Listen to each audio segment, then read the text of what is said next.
오늘 이 아침 더위에 지치고 또 논과 밭에서 수고의 땀을 흘리며 살아온 성도 여러분, 그리고 직장과 일터에서 청지기의 삶을 사느라 애쓰신 모든 분들에게 주님이 주시는 말씀을 듣는 이 아침 되기를 소원합니다. 수고하고 무거운 짐진 자들아, 다 내게로 오라. 내가 너희를 쉬게 하리라 하셨습니다. 오늘 이 아침 주님이 주시는 쉼이 우리 모두에게 넘치는 아침 되시기를 축복합니다. 오늘 말씀에 보면 수고하고 무거운 짐진 자들아 다 내게로 오라. 내가 너희를 쉬게 하겠다, 그렇게 말씀하셨습니다. 이 말씀을 보면 예수님께서 오늘 우리를 특별하게 대우해 주시고 계신 것을 봅니다. 바로 주님이 주시는 그 쉼, 주님이 주시는 구원을 위해 우리를 부르셨다고 하는 말씀입니다. 다른 말로 얘기하면 우리를 특별하게, 특별한 존재로서 특별한 부르심을 받은 사람들이라는 것입니다. 오늘 이 아침 우리 모두에게 내게 오라, 내가 널 쉬게 하리라 하시는 주님의 부름받은 자녀들에게 주시는 이 쉼이 우리 모두에게 넘치게 되시기를 축복합니다. 또한 초대를 받으신 것을 주님의 이름으로 축복합니다. 우리 서로 함께 축복하며 주님의 초대를 받으신 것을 축하드립니다. 주님의 평화가 있기를 축복합니다. 우리 서로 인사하며 축복하겠습니다. 주님의 초대를 받은 것을 축하합니다. 주님의 평강이 위로가 함께 하시기를 바랍니다. 오늘 말씀을 통해서 예수님은 어떤 분이신가? 오늘 말씀을 통해서 주시는 것은 예수님은 우리에게 쉼으로 초대해 주시는 분이다 하는 말씀입니다. 쉼으로 초대해 주시는 분, 그래서 수고하고 무거운 짐에서 우리를 자유케 해 주시는 분이 바로 예수님이십니다. 마태복음 23장 37절 말씀에 보면 예수님께서 예루살렘을 향해 눈물을 지으시면서 애통하며 말씀하셨습니다.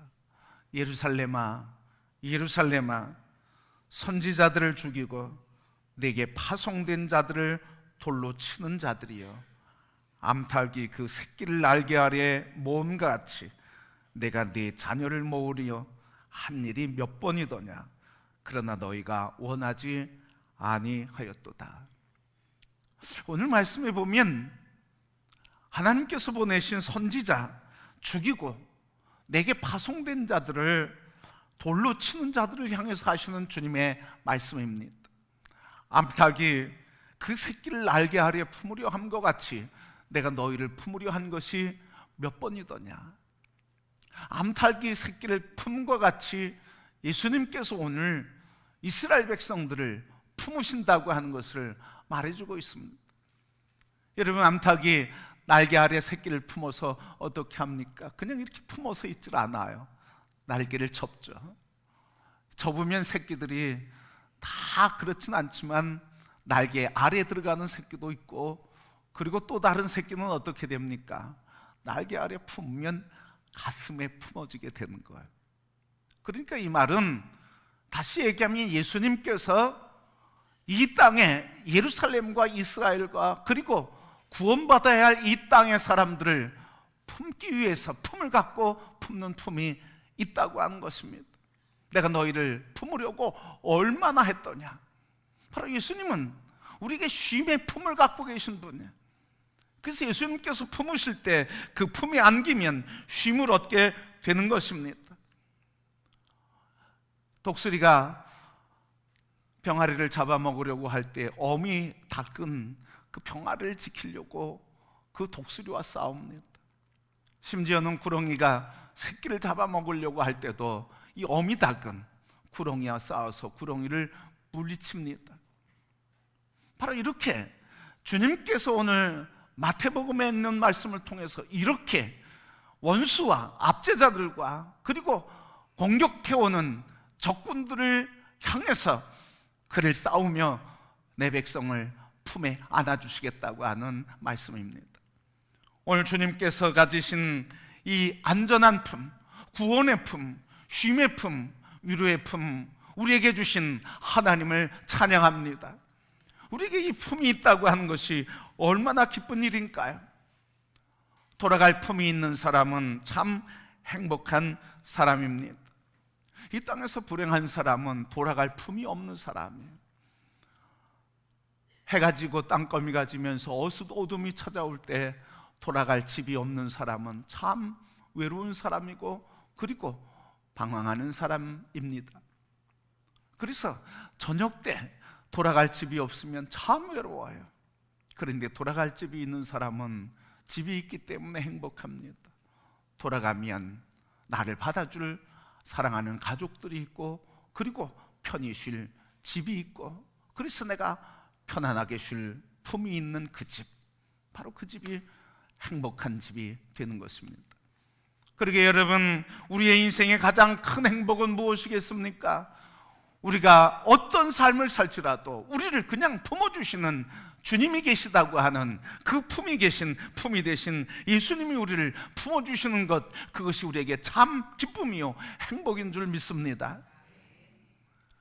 오늘 우리에게 이 행복의 기쁨을, 우리에게 이 구원을 주시며 위로를 주시며 다 내게로 오라 그렇게 초대해 주셨습니다. 누가복음 오늘 말씀에 보면 예수님께서 우리에게 이렇게 품이 되어 주시고 우리를 초청해 주시는데, 주님께서 먼저 품이 되어 주시고 우리에게 초청을 해 주셨습니다. 그래서 이 품이 있는 가정이 행복해요. 부부가 살면서 서로를 품어줄 수 있다고 하면 그것처럼 행복한 것이 없습니다.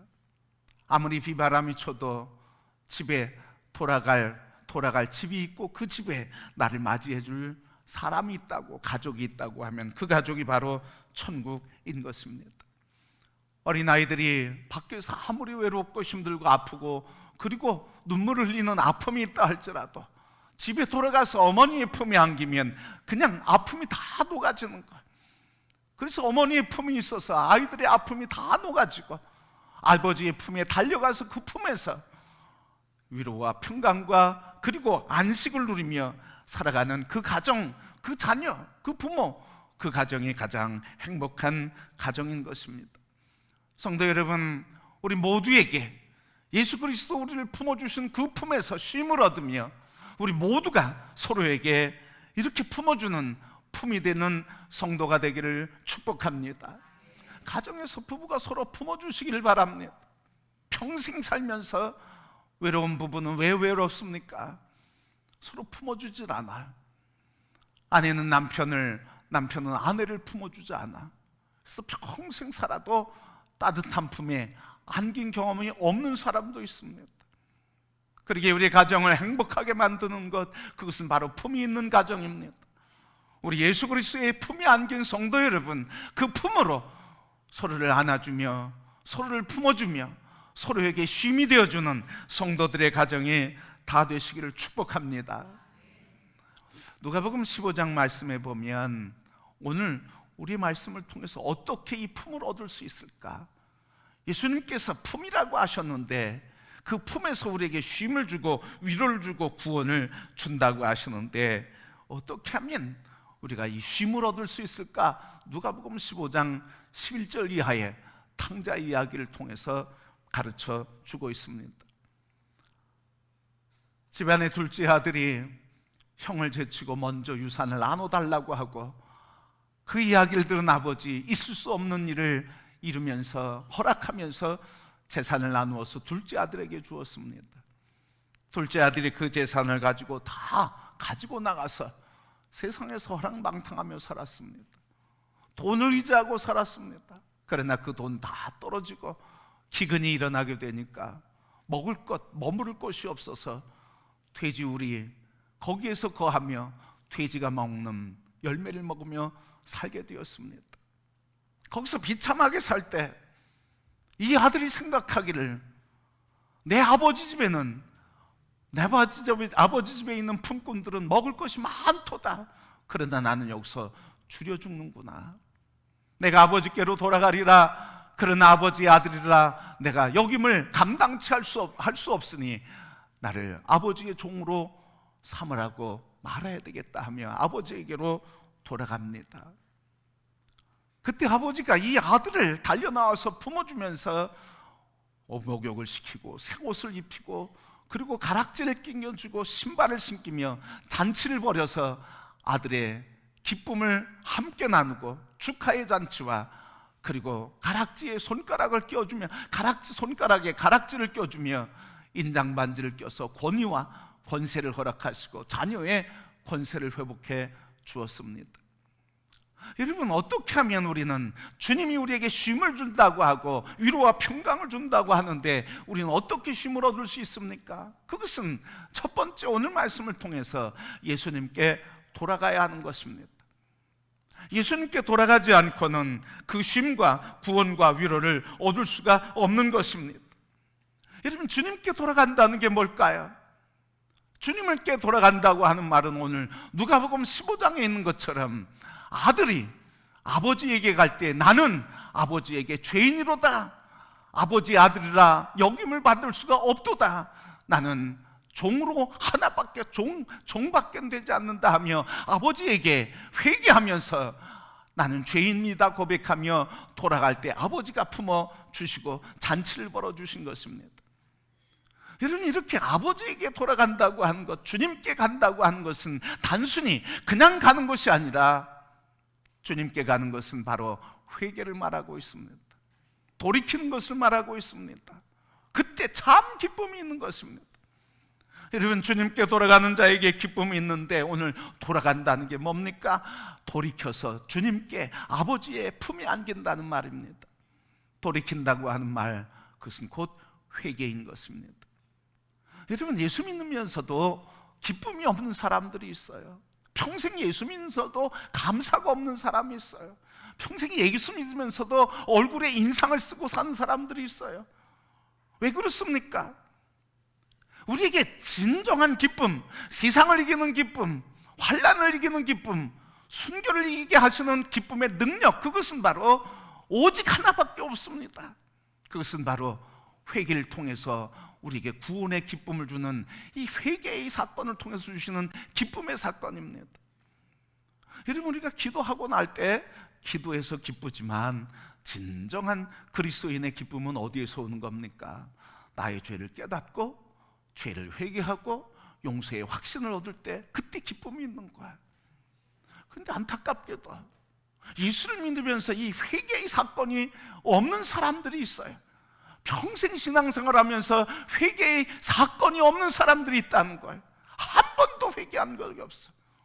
그냥 입술로 내가 죄인입니다 그걸 말고요, 내 심장을 찌르면서, 내 가슴을 찌르면서 내 죄로 인해서 주님이 십자가에 달리신 이 고통과 그 고통 속에서 나를 건져주신 예수님의 사랑, 그래서 내 죄를 깨닫고 그 십자가 앞에 뒹굴면서 부르짖으면서 절규하면서 나는 죄인입니다, 나는 구원받을 수 없는 죄인이라고 자복하면서 눈물을 흘리면서 애통하고 회개하는 이 회개의 사건, 그래서 내 마음과 뜻과 생각과 영이 주님 앞에 무릎 꿇고 주님 앞에 자복하는 이 회개의 사건, 그냥 머리로 회개하는 사람이 있습니다.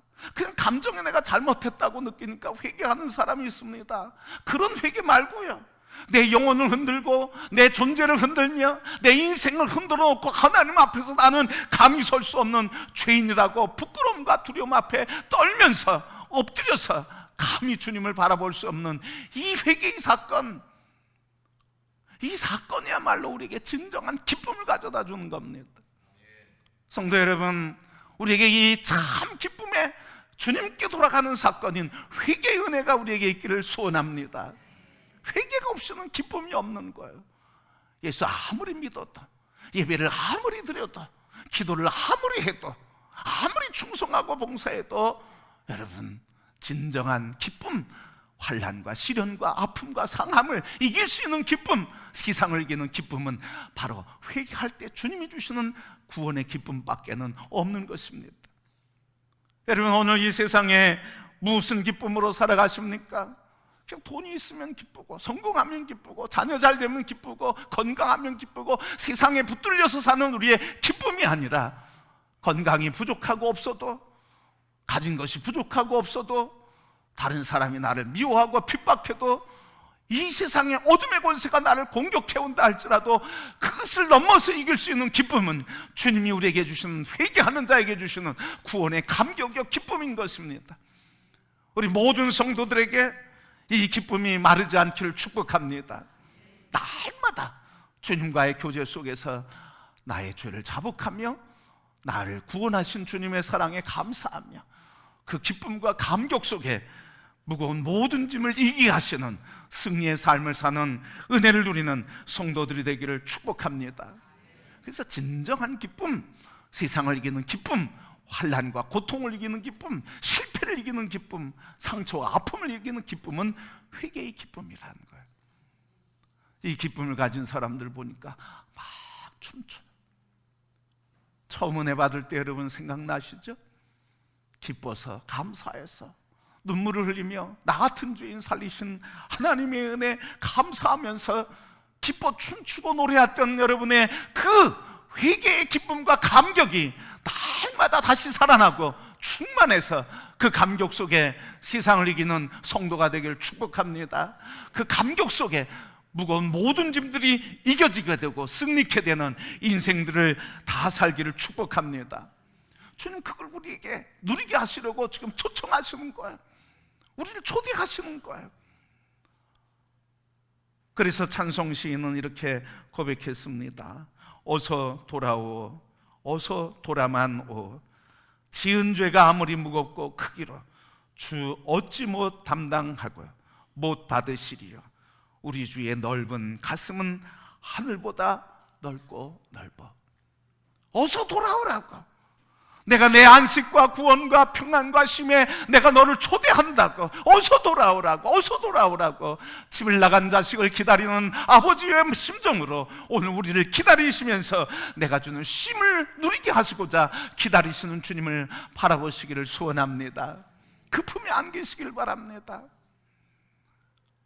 제가 우리 아이들 어렸을 때 보면 그 많은 교훈이 돼요. 밖에 나갔다가 돌아오고 오래간만에 만나면 우리 아이들이 어떻게 옵니까? 그냥 아빠 오셨어요 이러질 않아요. 그냥 저기서부터 달려옵니다. 달려오면 가만히 서 있으면 안 돼요. 그냥 발 하나 뒤로 내고요, 팔 벌리고요, 무릎 굽히고요, 안을 준비를 해야 돼요. 그냥 점프해서 안기니까요. 여러분, 주님이 오늘 그 모습을 기다리고 있습니다. 여러분, 한 심령 한 심령 주님께 달려가는 심령들이 되기를 축복합니다. 그때 주님이 우리가 어떤 죄를 범했었자라도 주님은 암탉이 제 새끼를 날개 아래 품은 것 같이 우리를 품어주셔서 쉼을 누리게 하시는 은총을 주시고자 하는 은혜 안에서 주님께 달려가는 성도들이 되기를 축복합니다. 달려가는 건 회개하는 거예요. 내 시간을 주님 중심으로 쓰지 못하는 사건을 회개하고, 내게 주신 은사, 주님의 영광을 위해 온전히 쓰지 못하는 것, 내게 주신 재물, 나의 이기심과 욕망만을 위해 썼던 그것을 고백하는 것, 주님이 내게 주신 부르심의 말씀 깨달을 때마다 순종하지 못하는 것, 주님의 구원의 사건에 함께 증인되지 못하는 이 사건을 회개하면서 나 같은 죄인 살리신 주님의 은혜 감사합니다. 어서 돌아오라고 하는 주님의 품에 달려가서 쉼을 얻게 되기를 주님의 이름으로 축복합니다.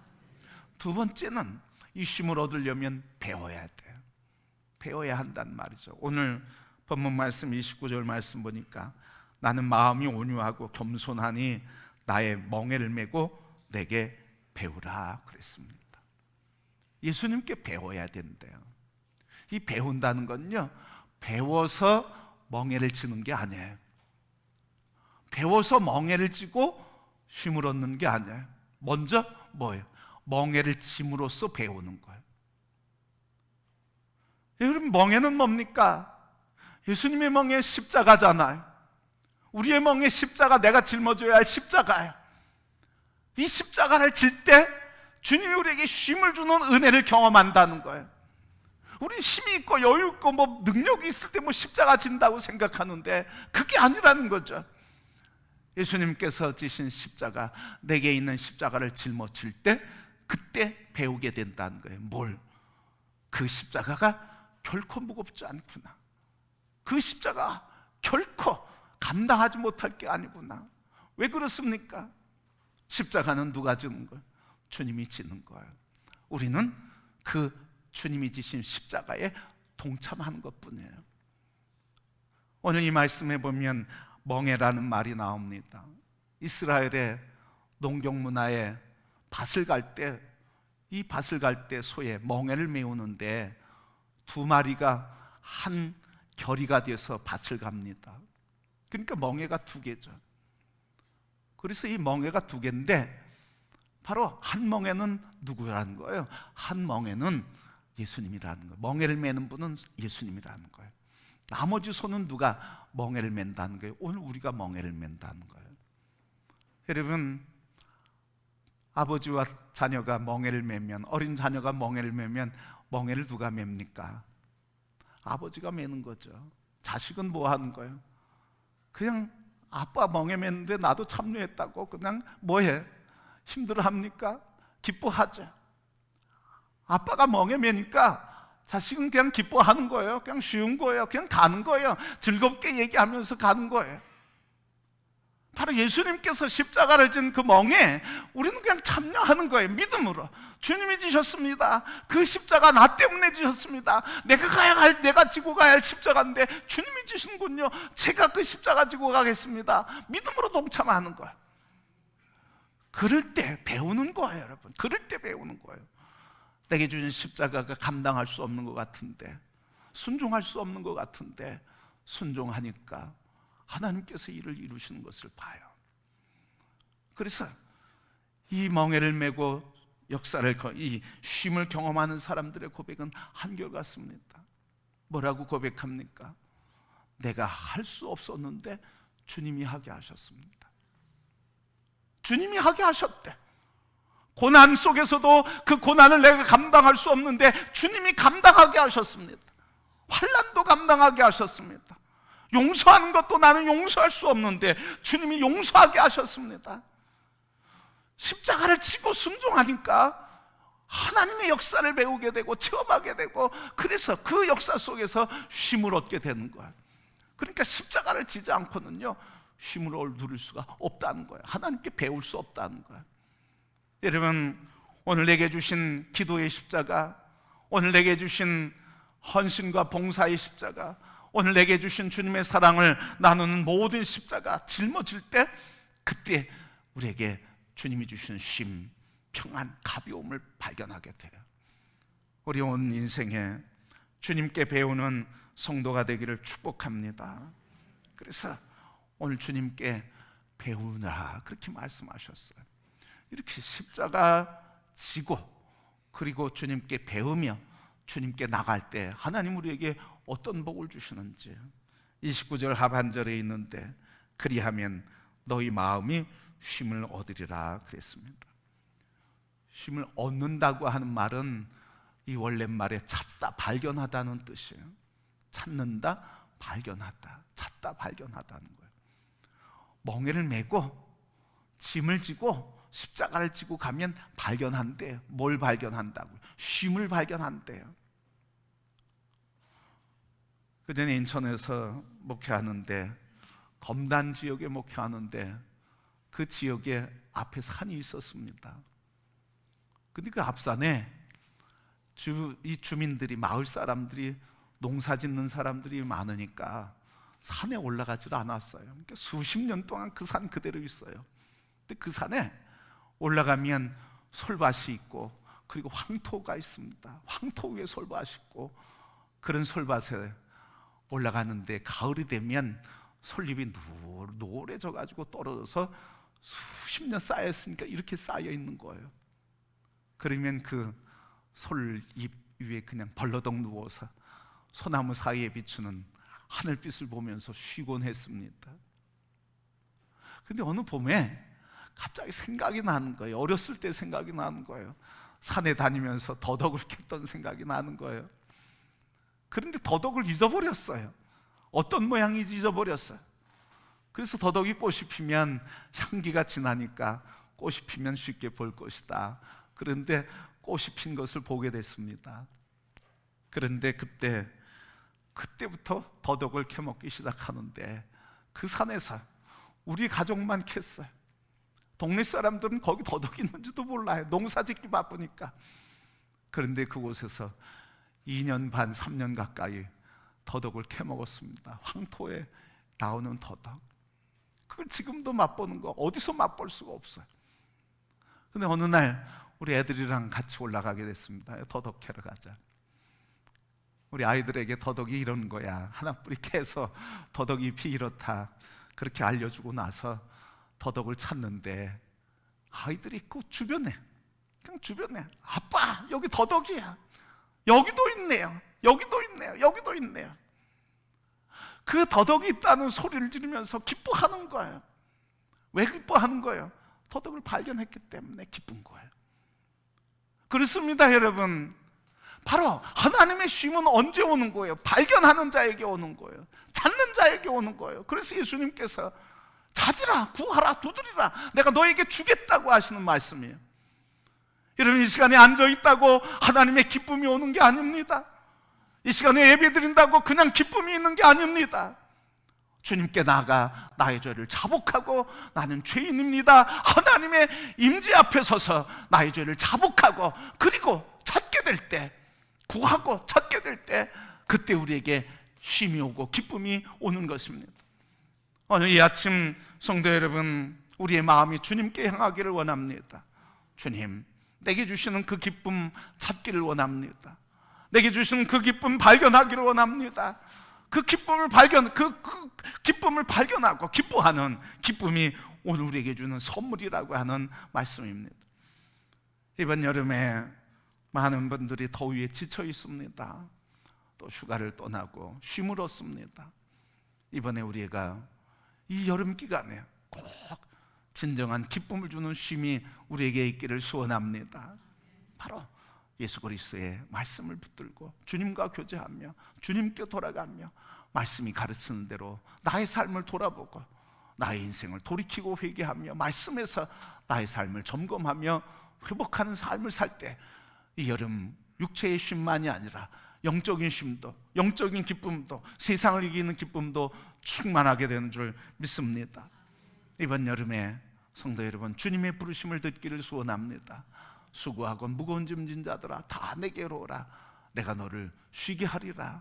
내가 너에게 이 쉼을 발견하게 하리라. 그러니 내게 와라. 배우라. 그리고 찾으라 하시는 주님의 말씀을 듣고 이 여름 더위 가운데서, 그리고 지치고 힘든 이 시간 주님이 주시는 위로와 쉼과 평강을 마음껏 누리며 승리하는 이 여름 되기를 주님의 이름으로 축복합니다.